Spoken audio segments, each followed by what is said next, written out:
আমার ছেলে সংসারের বাড়ি বসে নিচ্ছিল, আমি বুঝছিলাম না আমার ছেলে যেভাবে নষ্ট জীবনে তাদের বান্ধবী জায়গা আমার সবসময় মিথ্যালি করে।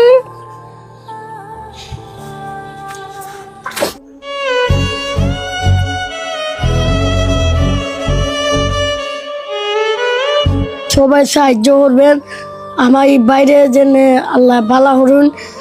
আমরাও আপনাদের জন্য দোয়া করব, সবাই সাহায্য করবেন। আসসালামু আলাইকুম। ভিডিওর উপরে ধাক্কা দিবেন না ভাই। আজকের এই ভিডিও যদি আপনি শেয়ার করেন, এই যে শাহুর নামের একটি ভাই, ভাই কি বলবো আমি, আমাদের হবিগঞ্জে আমি এখন আছি, ও অনার্স থার্ড ইয়ারে পড়ে, এটা ভালো স্টুডেন্ট, কিন্তু ওর যে পর্যায়ে এখন চলে আসছে, পড়াশোনা কীভাবে করবো, ওর জীবন নিয়ে যুদ্ধ করতেছে।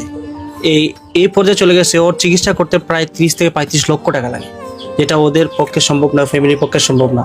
তাই আপনাদের কাছে তুলে ধরছি। তো আমাদের বাংলাদেশে যত ছাত্র ভাইয়েরা আছেন সবাই মিলে ওর পাশে দাঁড়াবেন।